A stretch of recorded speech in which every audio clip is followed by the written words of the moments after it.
Well, good afternoon, everybody. This is Patrick from the Poison Pen Bookstore, and we're here with another of our virtual events this afternoon or evening, depending upon where in the world you are. We're really happy to have our good friend Val McDermid back with us to talk about her really terrific new book, first in a new series, 1979. And we sold out of our signed British copies, but we have plenty of good old unsigned American copies, and I'll be happy to put a link in the comments field for you. And if you have questions for Val or Barbara, as they occur to you throughout the hour, just put them in the comments field, and I will emerge towards the end of the hour. I'll be happy to ask any of them. So, Barbara, I'm going to hand it over to you. Thank you, Patrick. This is so much fun. Val, we had a whole nostalgia day on Sunday. It was our 32nd bookstore birthday. That's And lovely. it reminded me of all the good times you and I have had over, it must be at least 30 years. So I thought we might have fun reviewing a few of them. I'm going to start by reminding you, do you remember we were sitting out with, I think, a lot of alcohol in a garden? Surely not. Oh, surely not. A garden at your alma mater, St. Hilda's College, Oxford. And somewhere in there, you introduced me and the other people to the Chalet school books. I've never forgotten that. So for the benefit of those of you who don't know what we're talking about, tell us about the Chalet books, because it was just fascinating. Well, I can still remember the look of sheer bewildered disbelief on the faces of the Americans in the room as we started talking about the Chalet school books. I devoured everything from the local library when I was a kid, but my absolute favourites were a series of novels called the Chalet School. And there are 50-odd novels, and they were written over a period of time from the early 1930s into the 1960s, and they were written by a woman called Eleanor M. Brent-Dyer. And they're set, as the title suggests, in a school initially in the Austrian Tyrol. And then there was the unfortunate advent of the Second World War, which meant they had to leave for a while, and they went to the Channel Islands, and then they eventually came back to the Alps, to Switzerland. And the thing I loved about the Chalet school books was that they were written as a proper series. You read so many kids' books like Nancy Drew or the Famous Five, and it seems to take place in the same sempiternal summer. Nobody ever gets older. Nobody grows up. And nobody ever learns either. Nobody ever says, we better not go into the dark, lonely cave, because remember the bad things that happened the last time we went in a dark, lonely cave. But the Chalet school was different. Time passed and people grew up. And things had consequences. So you break your leg in one book, and 3 books later, you're still limping.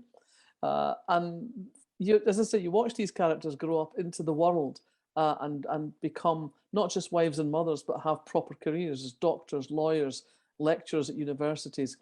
And that was where I discovered that writers got paid money for writing books. There's one of the books, one of the characters grows up to become a writer of girls' school stories in a way that we'd now think of as being quite meta, but nobody thought that then. And one of the books, she gets a letter from her publisher, and in the letter is a check. And I just like, oh my God, you get paid for doing this. And I don't know how I'd thought the books arrived in the library before that point. Nice people wrote them for fun. But that was the point where I decided that was what I was going to be when I grew up. So the Chalet School transformed my life, and it's full of these extraordinary characters. I mean, there's one who she's got her hair cut like a boy, and she always strides around with her hands in her blazer pockets, and she's called Tom Gay. Hello, it's just couldn't make it up. No, absolutely not. You can probably hear the thunder here crashing, which is such a rarity in Phoenix, but we'll go on. So as I said to Val, I met her first at Oxford and possibly in London, and then she kept moving north. So I can remember visiting her in Manchester, and on one memorable occasion, and I think, Val, it was some kind of a book festival in Manchester. And do you remember there was a terrible snowstorm and we were all snowed in at your house? Right. Yeah. That's right, we were. And you were concerned that you'd never get out.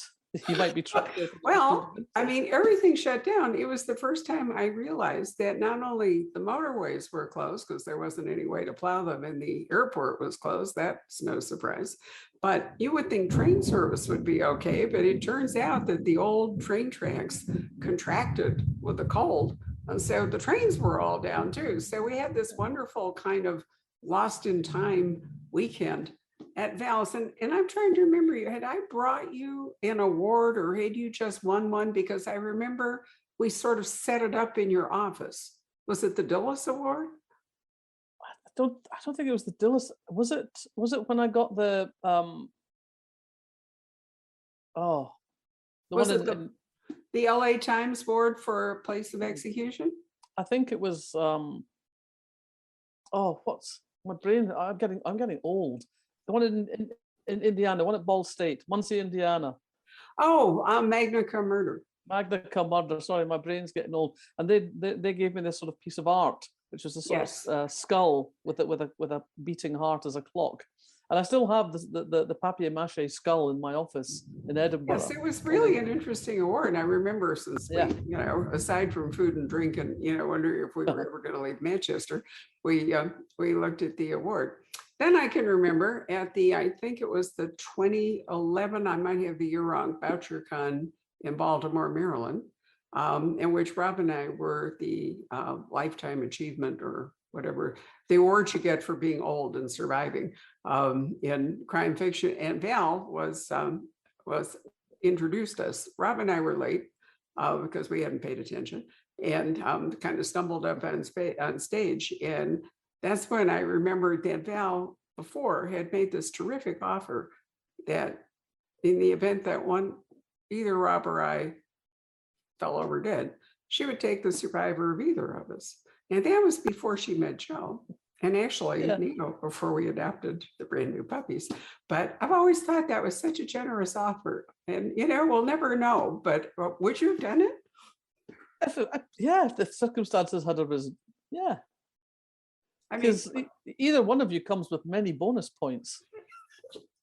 Well, true friendship, right? It's kind of like figuring out what to do with your children or your dogs in the event that you go. But what happens to your spouse? And so it's great to know that Val is out there for backup.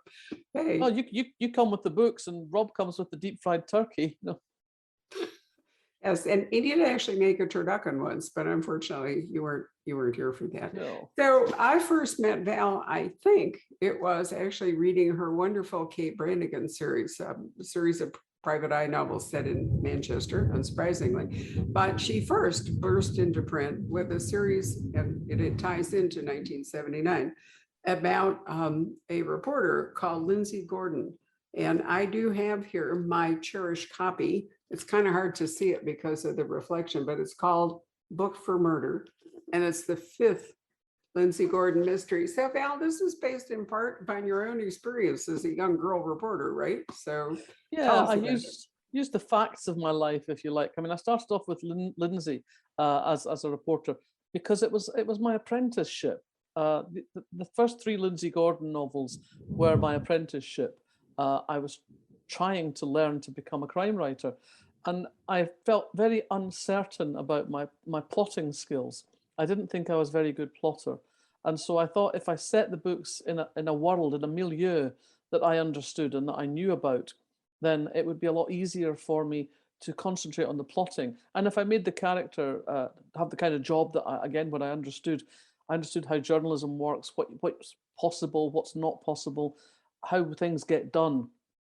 And I thought that meant I could concentrate much more on the nuts and bolts of how I was going to commit this murder and solve it. So that was really why I started there. And that book you've got there, Book for Murder, is a book that really shouldn't exist, because my initial plan was to write 3 Lindsey Gordon novels. And the main reason for that was that the book I really wanted to write was the 3rd one. And I couldn't figure out how to get there without writing the first 2. I think now I'd have a slightly more sophisticated narrative skills, and I'd be able to wrap it all up in one book. But 3 books, 3 different sets of royalties. What's not to like? Absolutely nothing. One of the things I remember in talking to Val about the Lindsey Gordon books was that she pointed out that Lindsey went out on interviews and so forth wearing what the British call trainers, which we call gym or tennis shoes. And part of that was because it would be really hard to run away if you were wearing, high heels and so forth. So you were being realistic about Lindsey and, what she was facing up to. Did you ever actually go out anywhere in high heels to do any crime reporting or reporting in general? Yeah, I mean, there were times when you knew what your job was for the day and you knew that you had to be smartly dressed for it, I did wear high heels when I went to interview Prince Charles at Windsor Castle. Awesome. Well, was that all before social media, so we don't have any actually great pictorial record? I think there's a couple of pictures on my website. I'll have to go look. I love it. Photographs were taken. I know. I mean, Patrick and I now refer to our phones as gold mines, because it's amazing how easy it is to record all these seminal events, but we didn't have that option then. So a next big milestone in Val's writing life was this book, right? Yeah. And I love your story of the inspiration that overtook you while driving on the motorway. I think this is the right book for that. That was the mermaid singing. Okay. Well, I have the mermaid singing too. Sorry, I pulled the wrong one. So tell us about the mermaid singing. Well, the mermaid singing was intended as a standalone, really, and unlike most of my novels, it arrived fully formed, like Minerva springing from the head of Zeus. I was driving down the motorway, and literally this story just popped into my head. The shape of the story, the characters, the nature of their job, the setting, how it was going to be resolved, who the victims were. I just knew it all at once. And that's never happened to me before or since. With me, books take quite a long time from that initial idea to working out how to tell the story, who these people are, whose story is it. And usually, like so often you start at the end in a way, you start with the murder and you work backwards from the murder. But with the mermaid singing, everything was there, right there. And I actually had to pull over to the side of the road to make a note, because I thought, if I don't write this down, I might have lost it by the time I get home, and I was praying that I wouldn't get stopped by a traffic cop and have to claim that this was a narrative emergency. A narrative emergency. I love that. And of course you were waiting. This was before you could actually like text or take notes while driving, right? No. This was a old-fashioned reporter's notebook and a pen. So yeah, that was how that book appeared to me. And as I say, I'd intended that to be a standalone. But as I worked my way through the book, and I came towards the end, I realized that Tony Hill and Carol Jordan were really interesting characters, both in terms of their personalities and in terms of the jobs that they did. And I thought that there would be maybe some more stories for them to tell. And that led me, the next one was The Wire and the Blood, which of course was the title of the television adaptation of the books that ran for 6 very successful series, and a special which we filmed in Texas, bizarrely. I know. Well, television is an art form all of its own, but certainly it was an exciting series. And you, in fact, have written to date 11 of the Tony Hill and Carol Jordan novels. You've also written a series about Karen Peary, which are, 2, 4, 6. Wasn't that the last book that we talked about? Was the most recent? Yes, Karen Still Peary? Life. Which I absolutely loved. It was a book that involves Scottish policing, British policing, Irish policing. It was kind of a tour, if you will, around various policing departments. And I thought it was fabulous. So now you've started yet a new series, which we'll talk about in a second, about Allie Burns. But I did want to mention one more milestone novel in your career, which is called A Place of Execution, which won the Los Angeles Times Book Prize. Was nominated for all kinds of awards, won more, became a movie, which I have seen on TV, and was a huge international bestseller. And this was a standalone, isn't it, Val? It is a standalone, yeah.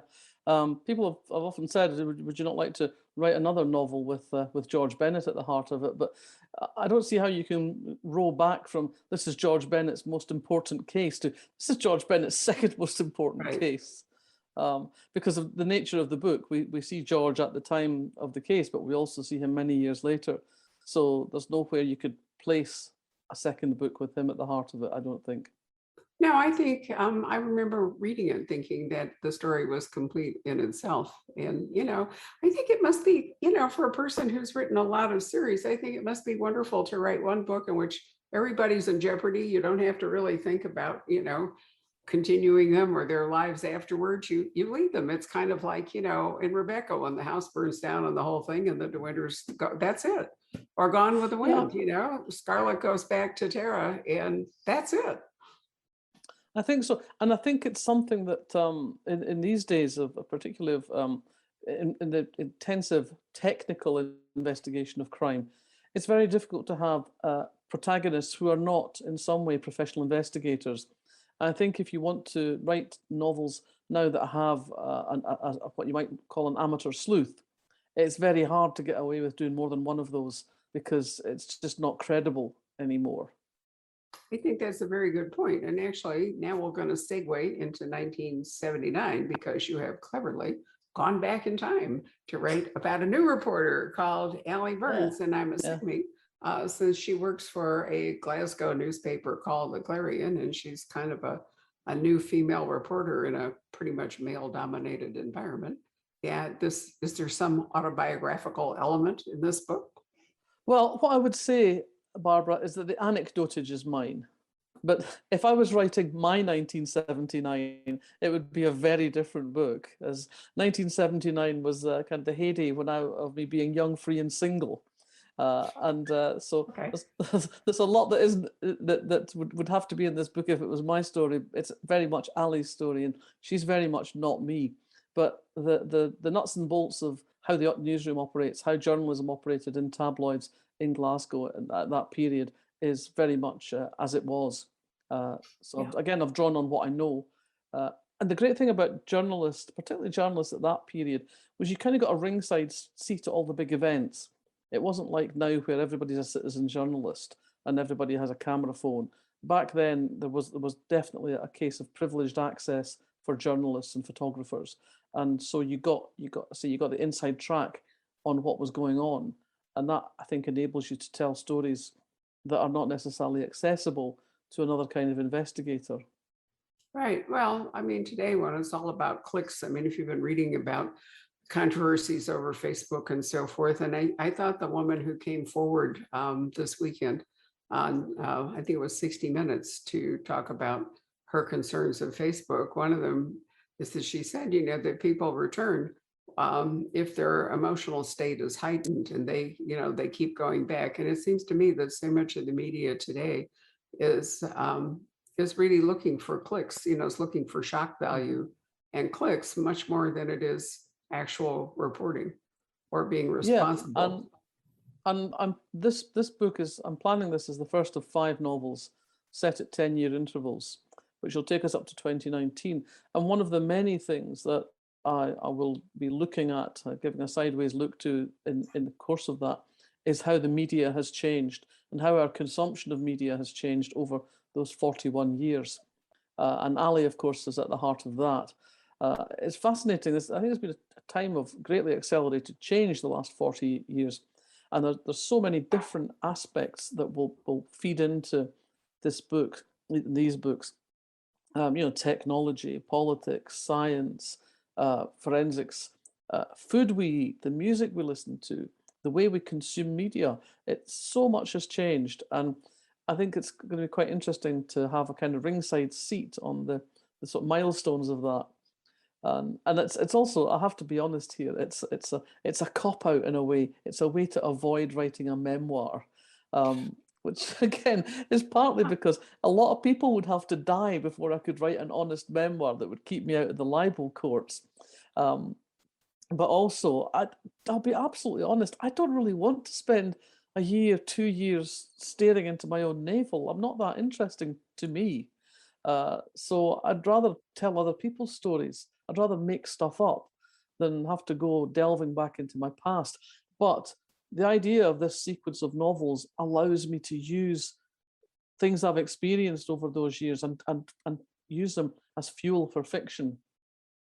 Yeah, that's so interesting. I talked to a Swedish author yesterday called Alex Schulman in the middle of the Facebook down. So we haven't yet posted it, but he wrote four autobiographical novels, one of which became a bestseller in Sweden, about his dead father, about his alcoholic mother, one about his wife. I don't know if there were any negatives there. And part of the conversation was, taking yourself from autobiography into fiction, and the fact that you could change a few things and in fiction that you can't do if you're being truthful in a memoir, just as you're saying, or writing your own life story. But in many ways, maybe you can tell the story better if it's fiction, because you can, not worry about the fallout. Yeah, life is messy. It's true, and fiction is much more controlled. But as I said, I just didn't want to be spending that much time thinking about myself, to be honest. There's Well, so but many you've more. got There's so many interesting stories out there, Barbara. There's every day you bump into a story, whether you're looking for one or not. Something will happen to make me go, "Oh, that's interesting. I didn't know that," or "Oh, I could maybe do something with that," or "Oh, that strange little thing would fit with that strange little thing," and together I can do something with them. It's much more exciting, much more interesting to me than going, "Oh, and I remembered back in 1989 when this happened." You know, it's what interests me is the stories, is making up the stories. Though, mind you, I remember after my mum's funeral, one of my family members saying to me, she said, "Well, now you can write a memoir and an autobiography, can't you? Because there's nobody to contradict you." I thought, this is I great. don't think that's really quite the point of an No, autobiography. Nobody it's not can quite the point contradict. of burying your mother either. No, not at all. No, but I love the idea that you can draw upon, your own experience while you're writing your fiction. I think it makes it feels real, for somebody reading the novel. It certainly did reading this one. And when you talk about harassment, or let's not go with harassment, when you talk about the sort of boys club, environment in the newsroom, it feels very real. You must have experienced that. Journalism, there's so much that didn't really welcome women, even in the 1970s. Yeah, and I think that there's one thing that the police and the world of the media have in common, and that is that in terms of social structures, they're about 10 years behind the rest of society. I think the place you look for, the last bastions of misogyny were always going to be in the police and within the media. And the media hides it better because on the surface they appear to be much more liberal than they are in fact, in practice, for the people who work there. But certainly when I was a journalist in Glasgow in the 1970s, it was very much a man's world. We had about 20, 25 reporters in the newsroom, and we only had 3 women. And we were not allowed to be all on shift together at the same time, because obviously if you had women in the office together, we'd just sit around and swap knitting patterns and gossip. It always amuses me that when women talk about things, it's gossip and it's trivial. But when men talk about the football, that's important, significant conversation. Well, and the British police, I think, have a very militaristic structure. I mean, we've been watching a little bit of Line of Duty, and you can really see how that prevails. But the other thing I was thinking about, I mean, it's going farther back in time, but tonight we're going to be talking to Reese Bowen about her new cozy historical and her Royal Spinus series. And part of this is Christmas at Sandringham in 1935, just before King George dies. And the Prince of Wales brings Mrs. Simpson to a house party that has been staged so he could do that. And Reese reminds us that the British media didn't reveal anything to do or about the Prince and Mrs. Simpson. It was like Lord Beaverbrook, who's actually Canadian, the press lords just shut it all down in a way that's inconceivable today. There's no way that you could have a situation like, Edward and Mrs. Simpson going on for months. And basically the British public doesn't know anything about it because there's a media blackout. I mean, yeah, and that persisted for a very long time. I mean, really, it only started to fall apart when Charles and Diana's marriage started to fall apart, and newspapers became emboldened to write about Charles and Camilla, first of all, and then subsequently about Diana's relationships. But they kind of left Diana alone in that sense until the marriage was officially over. Right, but she also volunteered for some media, and now, of course, if I never hear anything else about, Meghan and Harry, it will be too soon for me. You guys can have them. Oh, thank you. You can keep Meghan and Harry. We're quite happy that you've got them over there. I realize that. I'm sorry that we have them ourselves. But I'm not really totally comfortable with The Crown, for example. I've never bothered to watch it. And I really, now they're trying to, on something or other, do a whole thing making Monica Lewinsky into some sort of, feminist hero or something. It was basically a sordid story, for both her and President Clinton. And, it must be so weird for somebody to be, watching their life like that. I mean, if you're a public figure, you take it on, but I don't know if you take it on to that extent. Yeah, I think it's slightly bizarre. I mean, we are kind of, and again, this is one of the products of what kind of started to happen in the 1980s in the media, the obsession with celebrity culture. Exactly. And the phenomenon that we now have of people who are famous for being famous. Well, yeah, you have the Kardashians and so forth, but I just don't like the idea of watching this kind of stuff play out while these people are still alive and witness to it. If they want to do it when they're dead. I mean, it's kind of coming back to that unfortunate conversation at your mother's funeral. It's like, okay, she's dead. I can tell the story, but in a way, I don't know. It just feels sleazy to me, or opportunistic. Yeah, I think so. And I think the great difficulty, whether people are alive or dead, is that you never know the truth of what goes on behind the scenes. And this is one of I personally have a real issue with crime novels that purport to be telling you the truth about about a real case in a novel. Basically, novels that are retelling cause celeb murder cases that are still within living memory, because those cases still have people who are touched by them. They still have people whose lives have been affected by them. I mean, I made that decision really before I started properly writing fiction, back when I was a journalist in Manchester. I don't know how well known the Moors murders cases are in America, but Myra Hindley and Ian Brady were a sort of folie à deux pair in the 1960s, early 1960s in Manchester, who kidnapped, tortured, and murdered young people ranging in age from 7 or 8 to 16. And they had 5 known victims. And that case was a profound trauma in Britain. It happened in 1963. The court case was 1965. And it was profoundly shocking because it was a man and woman working together in this sexually sadistic homicide, but also something that had never been done or known about before was that they had photographed their victims. They had photographed what they were doing to them, and they had tape recorded some of their sessions. And this is often described as the case where Britain lost its innocence. And this was a case that had reverberations all down the years. And I worked in Manchester for 10, 12 years. And every 6 months, a story would come up that involved the Moors murders case one way or another. It would be something to do with one of the prison officers would be telling their story, or there would be Myra Hindley would be attempting to win her liberty, or there was one case where another prisoner beat up Myra Hindley and she got plastic surgery. There's all sorts of cases like that. And over the course of the years, I got to know a lot of people involved in the case. I got to know the families of the surviving families of the victims.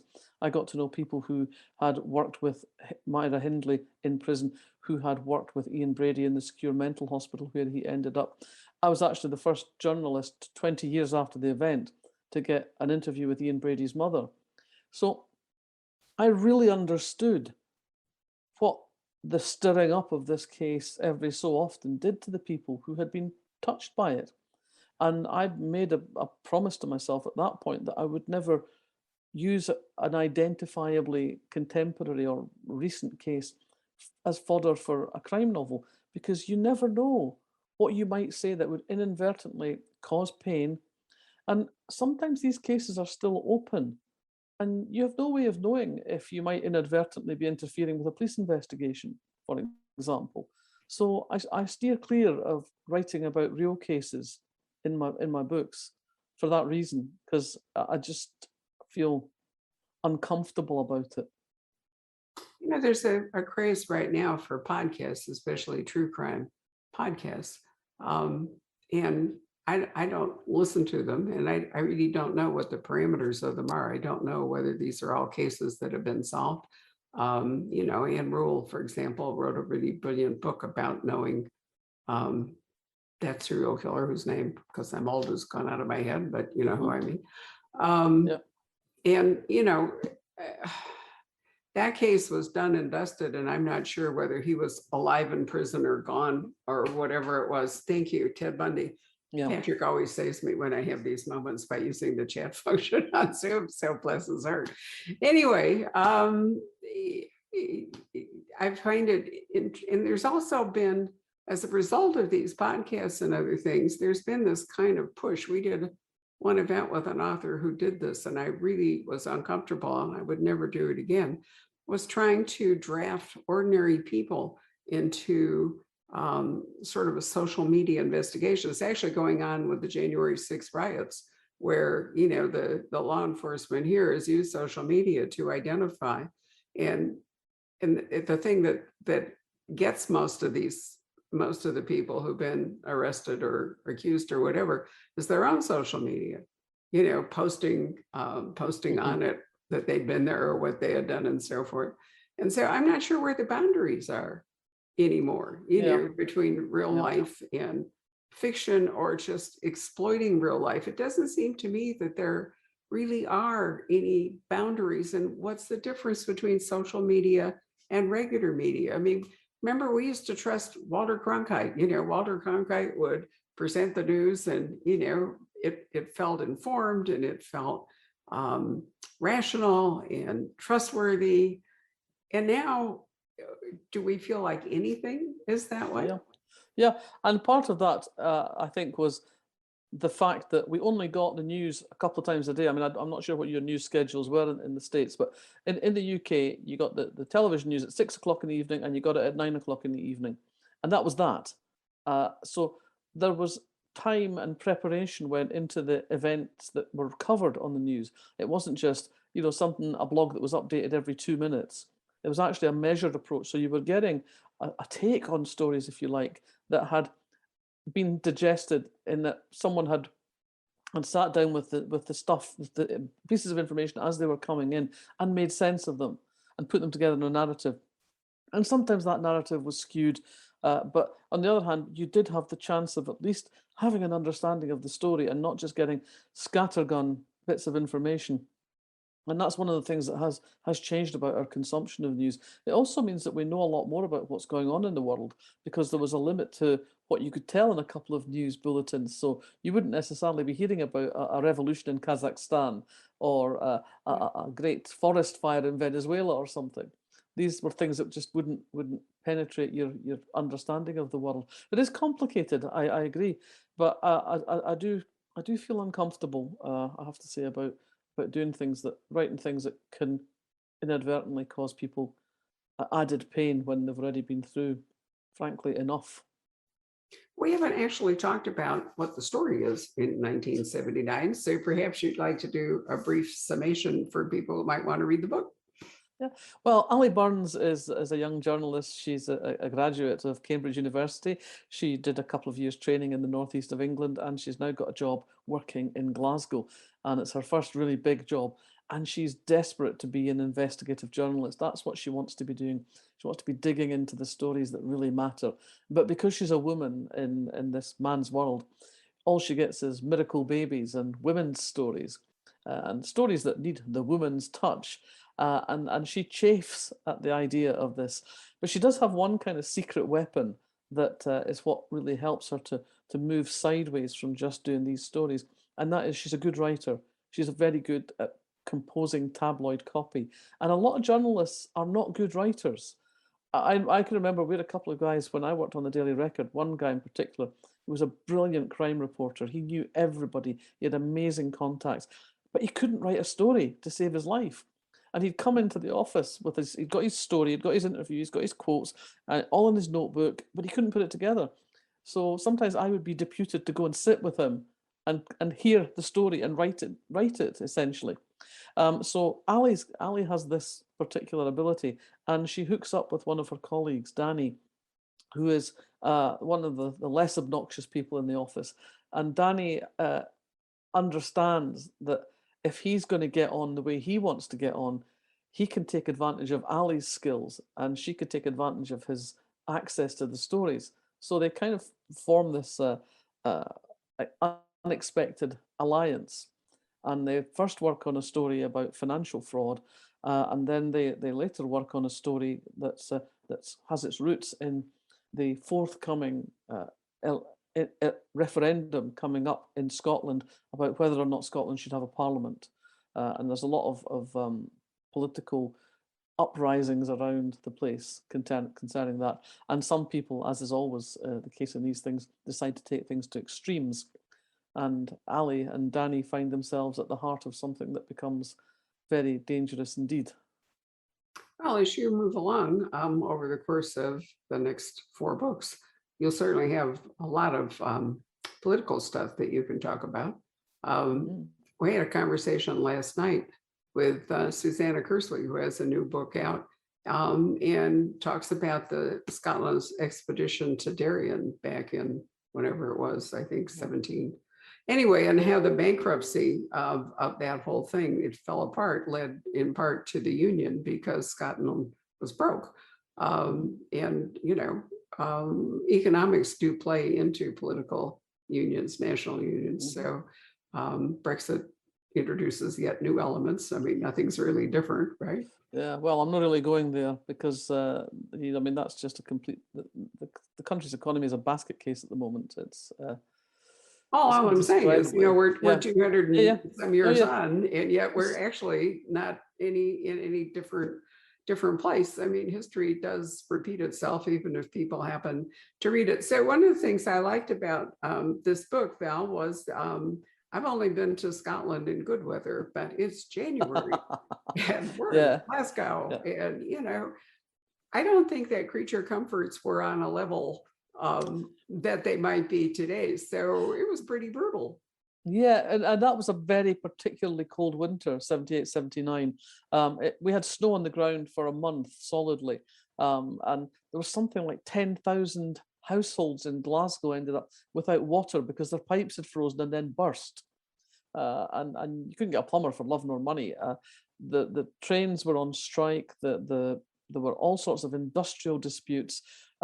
We had in England bodies going unburied. We had problems with getting tanker deliveries because the tanker drivers were on strike, and then the public employees went on strike. So there were problems with the hospitals, problems with the schools. It was extraordinary. It's like every time you turned around, somebody else was going on strike. I think we actually went on strike one day once, but in general, there was a lot of industrial unrest. There were power cuts. There were days when the electricity would just go off, and that was that. And it was not very much fun. And it's easy to be smug today and think, you know, well, we've made all this progress. We have indoor plumbing, and you know, we have all this other stuff.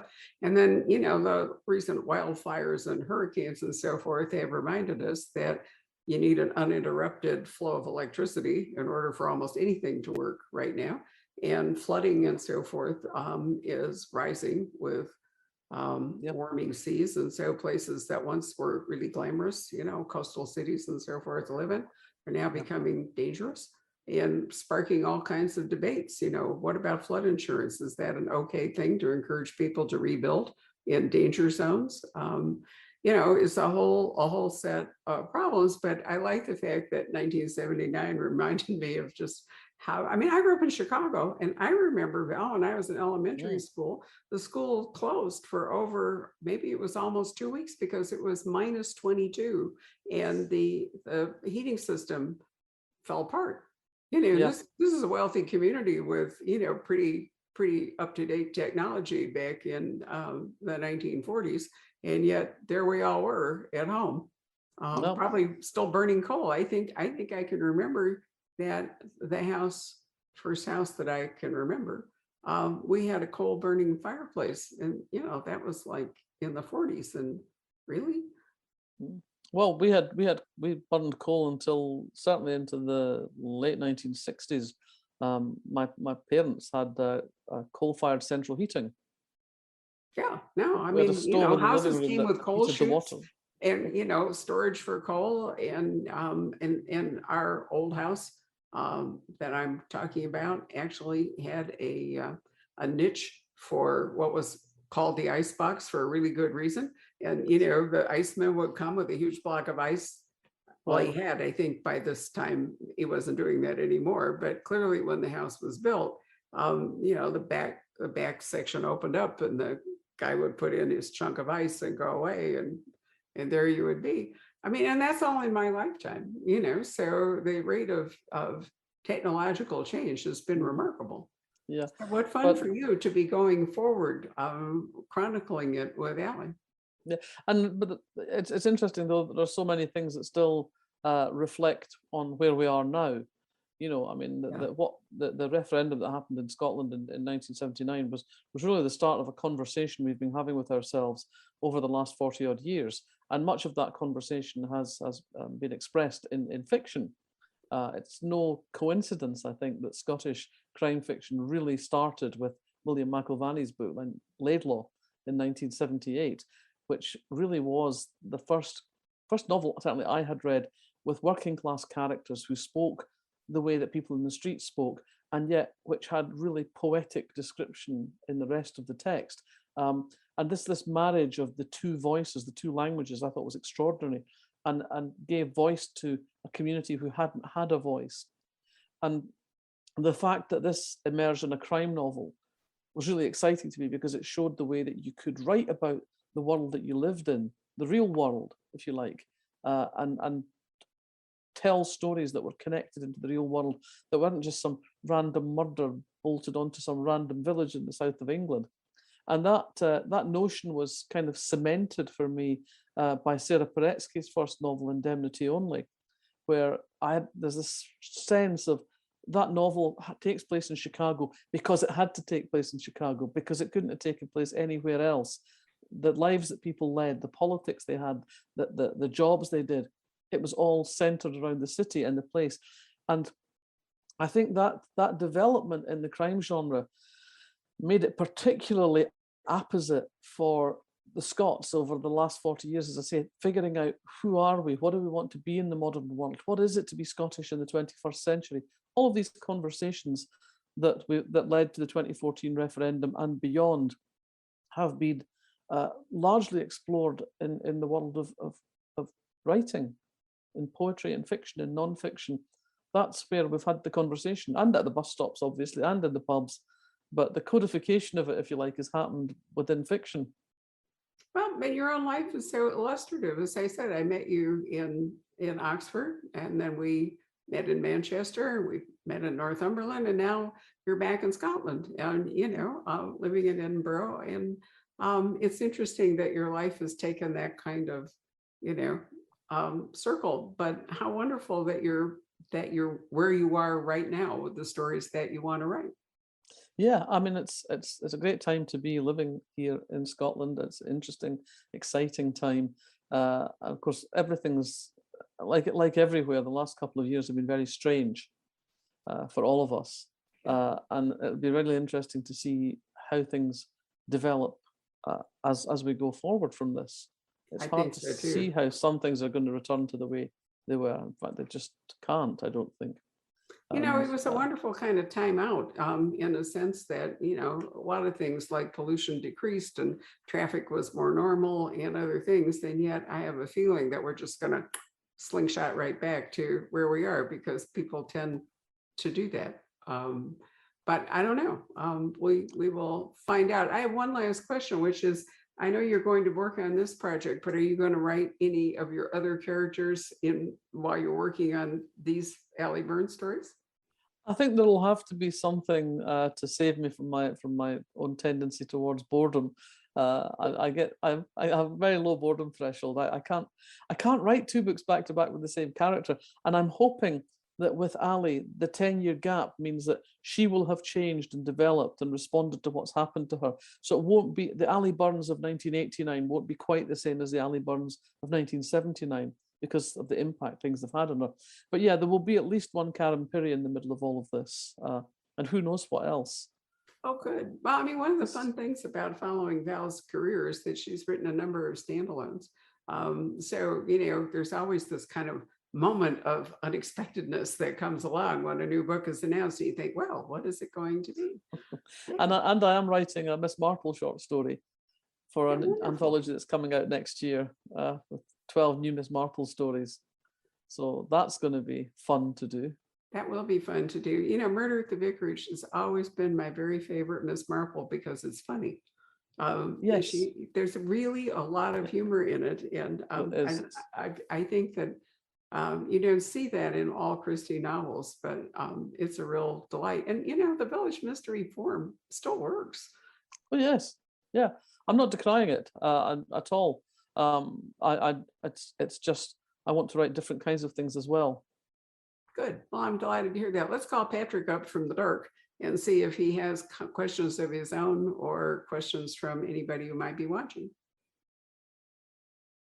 Isn't that magical how he comes back? I just love It's that. Patrick. It's Hey, magic. Val. There he is. All right, Patrick, Hi. take over. Well, actually, I have a question for you, Val. Have you written much about, and forgive my ignorance if you have, about the Yorkshire Ripper case much in the background of any of your books? No, This was squarely during that time period, was it not? absolutely, yes. Yeah. It was, well, but it was also very much in the early stages of the Ripper, and it was still kind of a local story. It was big in the north of England, but it hadn't really become quite the national story that it became around by sort of 1980, 81. But no, I haven't written about that at all. I was involved in covering the story when it broke, when he was arrested and following the trial and that sort of thing. But it's, yeah, it doesn't interest me either. I mean, it's really not that interesting a case. He's not that interesting a guy. It's only interesting because the police made such a colossal cock up of the investigation. And that's not news in a way. It's not the first or the last time that the police have totally messed up an investigation. In fact, we've just got an inquest opening today in London about someone who murdered 4 young men in London, and the coroner is already asking the question of, if the police had investigated the first murder properly, might they have prevented the other 3? So Yeah, it's not a provocative question. It's interesting, but as I say, I don't think the Yorkshire Ripper, I don't think Peter Sutcliffe's that interesting. Yeah, well, killer, really. I think David Peace did such a brilliant job of writing that 4-book series which was about the case, of course, but also about the whole era. Yes. Yeah. Let's see. I think there were elements of that were somewhat exaggerated. I mean, I thought they're brilliant books. They're absolutely brilliant books, but they're not the kind of things that happen in those books. I don't remember them happening in real life. But there you go. It is fiction. It's meant to be fiction, and it is right in a way that it's so exaggerated and so grand guignol. A little bit stylized and yeah. Let's see. There are some questions. Okay, Dawn, she just says, do you miss Manchester? The chaos, the culture, the love. Do I miss Manchester? Well, I don't really miss Manchester. No, I think I found Manchester a really exciting city to live in the 90s, when it is kind of dragging itself back up from being chopped off at the knees by successive governments and by the things that were happening nationally. And Manchester really struggled at that period, but it was also very exciting because people were trying to restore the city to something of its former glory. And now I think it's fair to say, I mean, it is by and large an economic success story, and that's kind of less interesting. But I liked living in Manchester because it was a small enough city for all the different worlds to collide and overlap, and that's one of the reasons why I love Edinburgh, is because Edinburgh is a great city, but it's also a village. Unlike London, which is so vast and sprawling, people live in their own little bubble and they never bump into anybody else's bubble because there just isn't a crossover. Well, Manchester had that massive music renaissance in the 80s, late 80s. Yeah, well, yeah, and it was great. I mean, that was another thing that drove the city was the music industry. Manchester, it was called. It was called lots of things. It was called Manchester. It was called Gaychester. It was called Gunchester. Right. So I had crime. I had great crime. Really good crime to write about. Lots of drugs too, of course. Yep. Oh yeah. Yeah. Well, Dawn actually has a really great question. She asks, Val, if you could interview one criminal, who would it be and why? I don't know that I have a particular burning desire to interview any particular criminals. I'm quite happy to let other people do that on my behalf, as it were. I'm much more interested in reading the analysis of people who know what they're talking about. We have a woman in the UK, Dr. Gwen Adshead, who was the head of psychotherapy at Broadmoor. And she's just written a book called The Devil You Know, and it's absolutely fascinating. We did a program with her. Right. Yeah, well, she was great. She's brilliant. I have huge respect for her. And, I think over the years, I've spent a lot of time listening to her on the radio and reading papers that she's written. And I think that she's one of these people who has genuine insight into the kind of people that she's dealing with. And would have much better insight than me because, frankly, I would be there as a voyeur. I'm much more interested in her views as a clinician. Let's see. Any more questions? Okay, well, Michelle asks, she says, I studied journalism in the 80s and I feel it's heavily influenced my writing. You've kind of addressed this a bit, but she asks, do you think you would have written crime fiction if you hadn't worked as a journalist? I think I probably would, because the desire to write fiction was born, as I was saying earlier, when I was much younger, sort of when I was about 9 or 10, reading the Chalet School books. I thought, this is what I want to do. And I started reading crime fiction round about the same time. Agatha Christie was my gateway drug, because I used to stay a lot with my grandparents when I was a kid, and they only had 2 books in the house. They had a copy of the Bible, and they had a copy of Agatha Christie's The Murder at the Vicarage. So whenever I ran out of things to read, I would reread The Murder at the Vicarage. And imagine my delight when I saw at the beginning of the book that Agatha Christie had written more than 1 book. So that was me. That was my mission, to go and read Agatha Christie. And incidental to that, I discovered all the other giants of crime fiction and just managed to get. In fact, I stole my mum's library tickets so that I could get into the adult library and get my hands on the crime fiction. And that became my drug of choice, I suppose, my habit. And all through my teens and my early 20s and to this day, I've always got at least 1 crime novel on the go at any given time. So I think, whatever I had done in terms of making a living, when I started writing properly, seriously, it would have been crime fiction. Have you read Ian Rankin's continuation of that final McIlvany novel? Yes, I have. Yeah. Yeah. Did you like it? And it's an interesting project. Yeah. Did you read Laidlaw in real time, like when it was first coming out? I gave Ali Burns my copy of Laidlaw. I read Laidlaw in 78, 79. It came out in 78, and I read it. It was either late in the year that it came out or early the following year, and I bought it in a secondhand bookshop in Glasgow, and I was blown away by it. Yeah, it's great. They've been reissuing the novels over here in these really handsome new editions. Yeah. Yeah, Which is Barbara. wonderful because he was a pioneer in what is now called tarte noir. I'm not even Yes. sure what that means, but I like it. I would like to say to the person who asked about Manchester, if you are at all interested in serial television, long form television, there's a series called Scott and Bailey, which is set in Manchester, a policing series. And while I mean, a lot of it's fantastical and you don't necessarily even like all the characters, Manchester is great. And as I said to Rob when we were watching it, I have no idea where casting found some of the people that appeared in that show. I mean, it was just like, did they go out in the street and haul them in? Or, were these actors that same, I mean, it's really an astonishing program.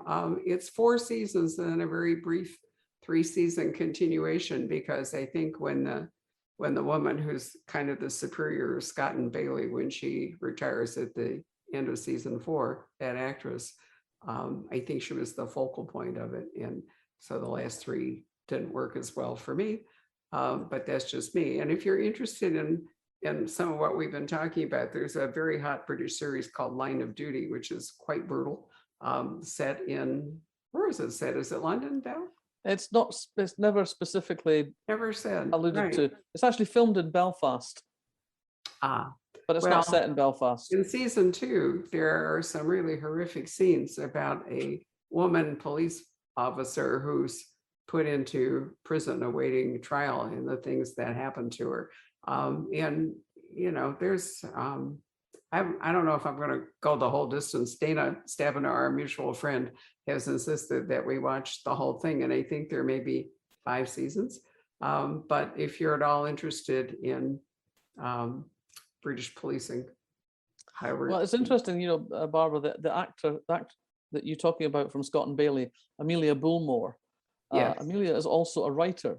Yes, she is. Amelia and I worked together on a series called Traces, which was made by Alibi and has been on BBC. I'm not sure if it's being shown in America. I think it is.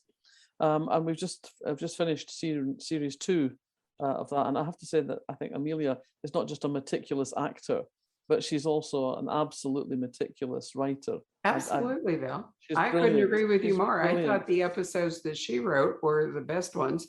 And there is one episode which I cannot identify where she is summoned from Manchester or to another, anyway, outside of her own particular bailiwick. And the way that she takes command of that and the way she issues instructions and tells people what to, I mean, her command of how policing ought to work, as illustrated in that, I thought was absolutely brilliant. I think I watched it 3 times just to appreciate it. Well, I'm having dinner with her in a few weeks' time. I'll tell her. Oh, please do. But the other thing that's really interesting about Scott and Bailey is that they use the interview techniques are very subtle, and these are the actual interview techniques that contemporary detectives have been learning. They're not the sort of confrontational. It's not the threatening. It's a very sort of gentle teasing out of information from people, and it's completely based on what the reality is now in an interview room, certainly in the UK.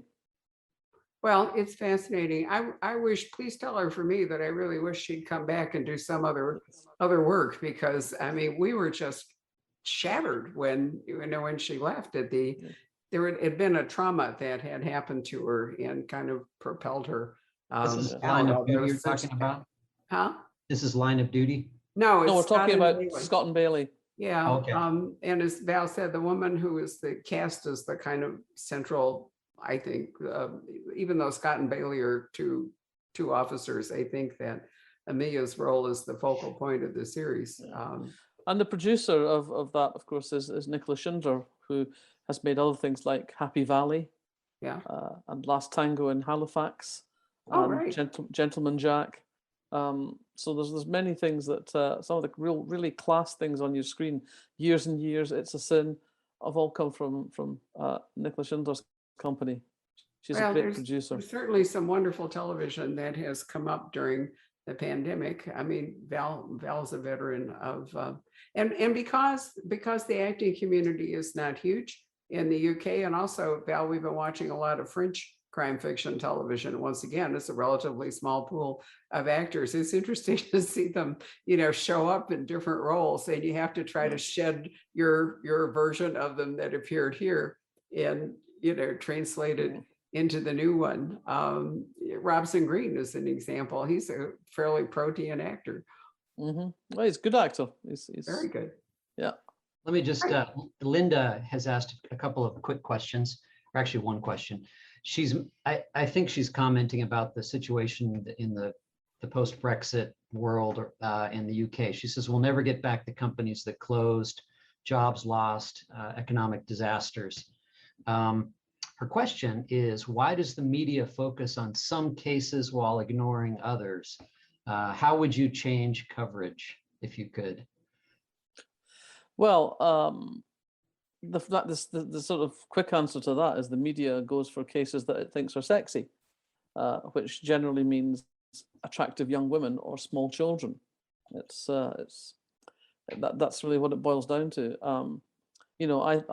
I do subscribe to the everybody counts or nobody counts school of thought when it comes to crime and murder, and I personally think we should pay much more attention, particularly to domestic violence, where women die every single week at the hands of their partners or their ex-partners, and that doesn't get the headlines because it's not sexy. And that's would be one of the areas that I would certainly think that I would like to see much more focus on.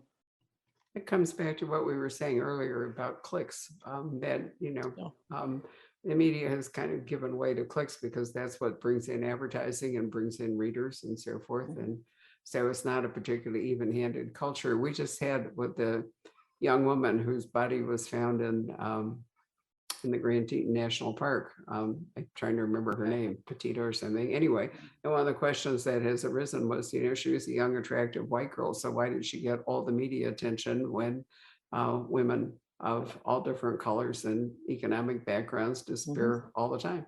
Absolutely. So, what can I say? Anyway, Val, what a pleasure it has been to catch up with you. I'm so glad we had this opportunity. Always a delight.